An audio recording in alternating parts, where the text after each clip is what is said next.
Hello guys, magandang araw. Welcome back po muli sa ating channel. Bisitahin naman natin itong isang foreclosed property dito pa rin sa may Imus, Cavite. Malapit po ito sa may Vermosa.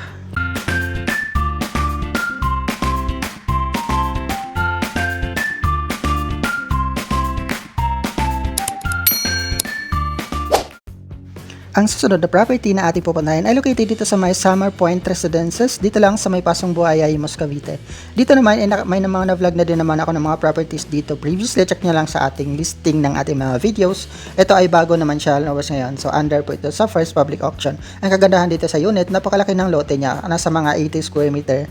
Yun nga lang, idea ako sure kung magustuhan nyo itong bahay. Kasi, nung time na pinicturean ito na Pag-ibig, bali 2024 pa, malinis pa itong bahay. Pero ngayon, kung titingnan nyo siya, marami na siyang nakatambak na mga kung ano-ano. So, hindi ko alam kung magustuhan nyo pa rin itong property. Although, mura lang naman ito for bidding. Nasa mga 1.3 something lang siya. Pinaka minimum bid price. Pero hindi naman kayo pwedeng bumaba sa minimum bid price. So, sa bidding po ay pataasan. Nung nag-visit din ako dito, meron din ako nakasabay na nagtingin din sa property. Hindi ako sure kung merong tumira dito sa unit. Kasi pag tiningnan mo itong property, parang meron siyang bakas na tinirhan siya ng tao. Pero yun, kasi wala naman talaga siya hindi naman talaga siya occupied. Possible na meron talagang walang matirhan, kaya dito muna siguro pansamantalang tumira sa unit. Ito naman ay ginawang parkingan. Ang pangit lang din dito sa subdivision, ang kalsada niya ay puro naka-street parking, kaya medyo masikip siya. Kapag meron kayong sasakyan dito, medyo masikip talaga siya. Unless itong unit ay gagawin nyo siyang parking area, itong gilid ng bahay. Kasi napakalawak nitong lote ng property. Meron pa siyang extra space sa gilid. May tanim pa siya na punong mangga. Kaya maganda itong unit. Yun nga lang ay for sure marami din kayo sigurong kaagaw na magbibid dito. At napakarami nyong lilinisin kapag nakuha niya itong unit sa bidding or kayo ang nanalo. Nandito nga pala ako sa Daang Hari, tapos babaybayin lang natin itong kalsada na ito papunta doon sa may Pasong Buhaya Road. Doon pa rin ako pumasok sa may Pasong Buhaya Road kasi dito wala namang lusutan dito sa may Vermosa. Naka-close po kasi yung kalsada, pero kung makikita nyo mamaya, itong location ng subdivision, napakaganda niya kasi meron na siyang access road talaga na pwede kayong pumasok sa Vermosa. Sa ngayon, naka-close pa itong kalsada, pero soon siguro bubuksan na din yan kapag fully functional na. Although hindi ako sure kasi may harang kasi silang nilagay pero yung pagkagawa naman ng kalsada ay naka-cross naman siya doon sa pinaka-entrance na kalsada nitong subdivision. So soon siguro bubuksan din yan nila. Ewan ko na lang kung ano yung mga condition nila bago nila bubuksan itong kalsada. Pero ang kagandahan dito, kapag nabuksan itong kalsada, very accessible siya palabas ng Daang Hari kasi meron nga siyang labasan papasok ng Vermosa. Kaya okay na okay dito. Ang sarap dito mag-jogging kasi malawak yung mga kalsada dito sa area.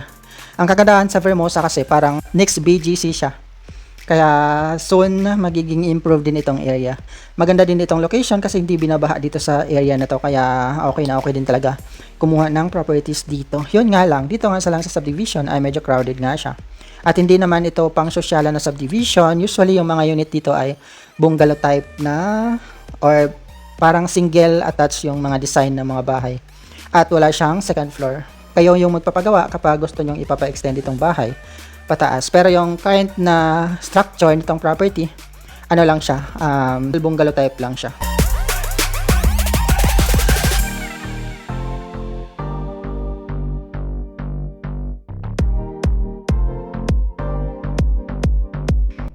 Maraming salamat po sa mga patuloy na nakasubaybay sa ating mga videos. Para sa bago pa lang sa aming channel, click nyo na po ang subscribe button at ang notification bell kapag gusto nyo ang magandang content para lagi kayong updated kapag meron tayong mga bagong upload. Disclaimer lang po, hindi po tayo agent or connected sa Pag-ibig Foreclosed Properties. Kagaya na lang din kami na nagbibid para makakuha ng sariling bahay.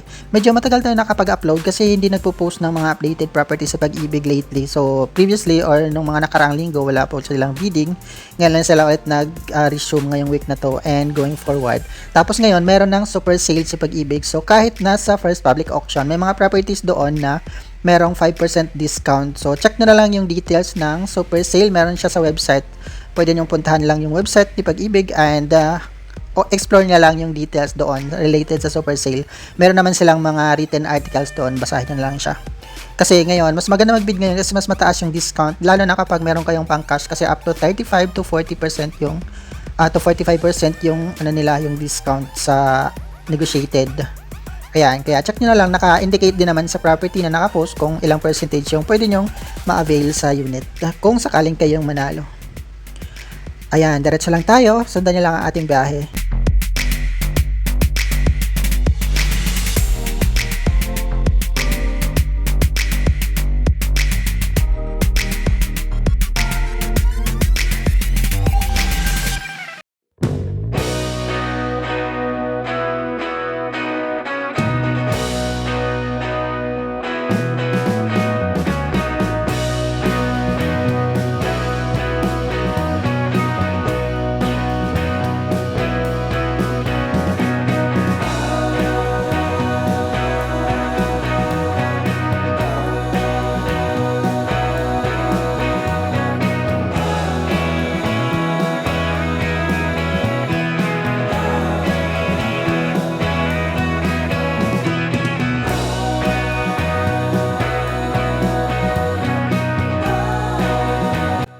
So, andito na tayo sa may Pasong Buaya Road. Kakanan lang tayo dito, papasok. Dito naman matatagpuan ang entrance nitong, ang entrance na kalsada nito papasok ng subdivision. Medyo distansya lang siya dito ng konti, pero kung mayroon naman kayong mga sasakyan, wala namang problema. At marami din naman ditong bumibiyay mga tricycle papasok. So, kung dadaan kayo ng Daang Hari, dito lang kayo pababa sa crossing at sasakay ng tricycle papasok. Napakalapit lang din naman, pwede na din naman siyang lakarin kung masipag kayong maglakad.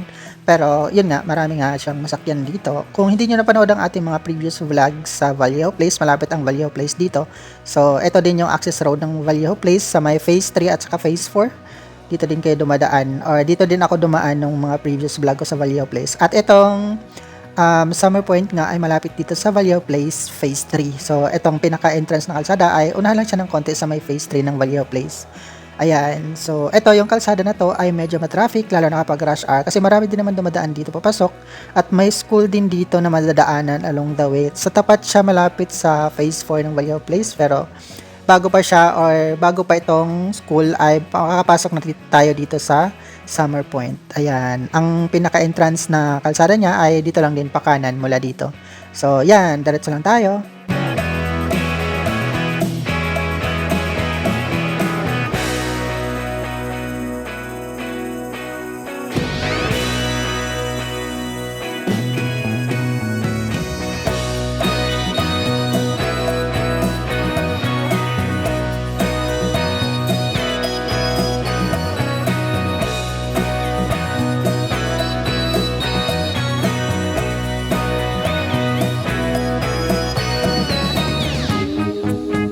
At dito, lilikat tayo pa kanan, ito na yung pinaka-entrance, papasok ng gate ng subdivision. So, dito, may kalsada pa siya na medyo distansya ng konti. At doon sa unahan yung pinaka-gate nitong Summer Point Residences, kung hindi nyo napanood ang ating previous video. Tapos dito sa crossing na to, ito yung sinasabi kong kalsada na tagos or crossing pasok ng Vermosa. So, yan ang maganda dito sa subdivision. Meron na siyang access road papasok ng Vermosa. Ayan, so ito yung pinaka-entrance gate niya. Itong location naman ng property ay sa unahan lang siya ng konti. So, ilang units lang mula dito sa pinaka-main gate. Doon lang siya sa may medyo mababa ng konti. Pero hindi naman siya sa mababa na portion. Medyo angat din naman itong pwesto ng bahay. So, hindi kayo mangangamba na babahain itong unit. Kasi medyo din naman siya, elevated din naman siya ng konti. Dito kasi sa location na to ay may mga nakalop na, sloping na portion, or yung mga lupa ay hindi siya pantay. So, merong mababa, merong mataas. Maganda dito pag nasa mataas yung bahay nyo, hindi kayo mangangamba na babahain. Pagdating dito sa dulo, kakaliwa lang tayo at makikita na natin itong unit.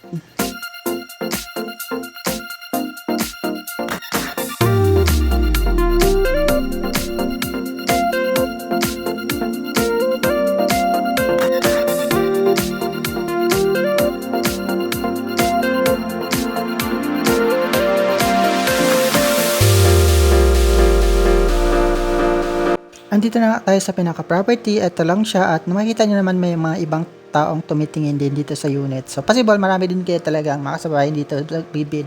Dito sa harap ng bahay may nakapark na malaking van. Kaya hindi natin siya masilip ng maayos. Pero makikita naman natin itong unit kasi open naman siya sa loob. Kaya masisilip natin. Kaso lang medyo madilim na kaya hindi masyadong malinaw yung video ko na nakuha sa looban. Ito na nga yung pinakabahay. Makikita nyo marami mga nakatambak dito. Ito yung malaking van na nakaharang, nakapark siya sa tapat ng bahay. Kaya hindi natin siya mapicturean ng maayos. Ganyan yung itsura niya. May puno nga ito sa gilid. At naka-attach din ito sa katabing bahay. Walang improvement itong unit. Kaya ganyan lang siya. Ayan. Pag makikita nyo dito sa gitna, ayan, maraming nakatambak dito sa gilid. Pero kayang-kaya naman yan linisin kapag nakuha nyo itong property. Yan nga lang, medyo marami-rami nga lang din talaga siyang tambak na lilinisin. May mga tanim dito. Alam ko mangga, pero hindi ko sure kung sa kapitbahay itong mangga or dito ito sakop sa property. Check nyo na lang siya kasi dito madilim pero medyo malinaw naman yung kuha ng camera ko. Pero nung time na tayo medyo madilim talaga si makulimlim at medyo maulap at medyo umaambon-ambon kaya mahirap mag-visit talaga kapag tag-ulan. Ganyan, marami siyang mga kahoy-kahoy na nakatambak sa gilid-gilid. Pero makikita nyo nga ang laki ng vacant space pa dito sa property. Yan, lilinisin nyo na lang siguro yan kapag nakuha nyo. Though maliit lang talaga itong bahay, maliit lang yung floor area niya. Ang bawi lang dito ay malaki yung lote niya. Kaya okay na okay din talaga itong property. Ganyan, may mga tanim pa siya dito sa gilid at ganyan nga yung pinto niya. Ayan, kita nyo naman, di ba? Ang daming tambak. Kaya medyo may abala lang talaga. Hindi nga ako sure kung may currently or may active na nakatira dito sa unit. Kasi bukas itong pinto ng bahay. Meron lang siyang alambre na nakatali. Pero kasi binuksan dito kasi may mga ibang sumisilip din dito sa unit, kaya ganyan lang siya, di ba? Medyo luma na nga siya. Bungalow lang yung design nito, wala siyang second floor. At medyo may mga crack na din pala yung dingding nito. Hindi ko lang siya napansin. Maliit lang yung space niya sa harap, kaya hindi siya kasya yung parking. Sa gilid yung option niya kapag gusto nyo gawa ng parking. Ito yung pinakitsura niya sa loob. Medyo madilim na nga, kaya nakakatakot pumasok sa loob. Pero ayan nga, marami din nakatambak dito sa loob. Ayan, tapos meron din siya ditong cabinet. May cabinet pa dito na may damit eh. Kaya, ayan, di ko na siya inalungkat kasi baka kasi may tumira nga dito at baka magalit. Ayan, pero nung time naman na pumunta ako dito, wala naman siyang tao. Yun nga lang, nakakatakot nga lang talaga yung loob kasi sobrang dilim at may mga kalat-kalat na mga gamit nga. Kaya, yun, due diligence na lang kapag gusto nyo mag-bid dito. Mas maganda kung i-visit nyo personally talaga itong unit. Ito ang kanyang CR, may mga nakatakip lang dito at medyo madumi, hindi siya kaaya-aya, pasintabi po sa mga kumakain. Ayan, ganyan yung itsura niya. At open din naman yung bintana niya sa likod, naka-jealousy lang. Ito may cabinet siya na may damit pa. At dito sa gilid, ganito yung itsura niya. Ayan, medyo madilim na talaga dito sa loob ng bahay, pero ganito yung itsura niya. Pinaka-kwarto niya parang ganito, tapos dito sa likod yung kanyang kusina. May pinto din dito sa likod, pero hindi na ako pumasok kasi sobrang dilim na siya, nakakatakot, diba? Pero may yun nga, may makikita niyo na mga gamit na kakalat. Ganito yung itsura ng bubong niya, wala naman siya improvement. Bare lang siya na diretso yero lang. Tapos ganyan yung pinaka-kusina sa likod. May mga gamit nga dito ang nagkalat, so possibly tinirahan talaga dati. Yun nga lang, hindi tayo sure kung ano na history dito. Pwede niya din naman itanong-tanong sa mga kapitbahay. Yan, ganyan lang siya, di ba? Bare lang siya, so marami din kayo ipapaayos kapag nakuha niyo itong unit. Kagandahan lang dito, hindi naman siya ganun kalaki, kaya hindi din ganun kagastos. Yun lang ay maganda dito ay may bonus kayo na extra lot kasi ang lapad nitong lote niya. Ganito nga yung itsura sa likod, umikot pa ako ulit dito pagkalabas ko, tapos ganyan siya, di ba? Ang lawak. Ang lawak pa dito eh. Kung gusto nyo tanggalin yung puno, pero maganda kasi malilim siya pag may puno. Yun nga lang ay medyo ano lang siya, malamok to kapag hindi nalinisan. Kaya maganda talaga malinisan itong gilid na to kapag nakuha yung property. Yung bubong niya medyo may sira na din. Kaya nasa inyo na din kung paano nabihisan itong property kapag kayo nakakuha. Medyo marami-rami lang talagang aayusin, di ba? Pero yon, good luck sa magbibid at maganda nga talaga itong location ng property. Maganda yung yung lote talaga niya. Kung habol niyo yung malaking lote, maganda itong kunin itong property. Yun lang ay may mga nakapitbahay na nagki-park din dito sa tapat niya. 'Di ba? Ang ganda, ang ang lamig din dito sa area kasi mapuno. Yun lang ay malamok. Umikot nga pala ako dito sa likod, tiningnan ko lang siya kung gaano siya kaaliwalas. Pero yun nga, medyo masikip nga talaga yung kalsada niya kasi may mga nakapark. Pero dito may mga puno, ayan.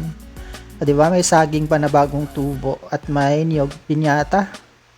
At itong malaking puno ay puno ng mangga, diba? Yan, ganyan lang siya. Makikita nyo din naman dito, masisilip nyo din naman dito sa gilid. Yan lang ay may mga nakatakip na halaman. Diba? Ganyan lang siya. Ayan. Oh, 'di ba? Ang ganda ng lote niya kung habol niyo yung lote. 'Di ba? So for sure, tingin ko maraming magbibid din talaga dito. Yung pinaka-details nitong bahay, ayan, under siya sa Summer Point Residences. So click natin yung view more details dito. Ito yung pinaka-property niya. Naka-under siya sa super sale pero under po ito sa first public auction. Kaya meron kayong 5% discount. Tapos yan, ganito yung itsura niya nung pinicturean siya ni Pag-ibig. Yung date pa nito ay August 17, 2024. Malinis pa siya nung time na to. O, di ba? Ang ganda pa ng property pala nito nung malinis pa siya. Ito ay located sa may Block 4 Lot 11, Summer Point Residences, Pasong Buhaya 2, Imus, Cavite. Ito ay isang single attached unit na may lot area na 80 square meter and then floor area of 32.5 square meter.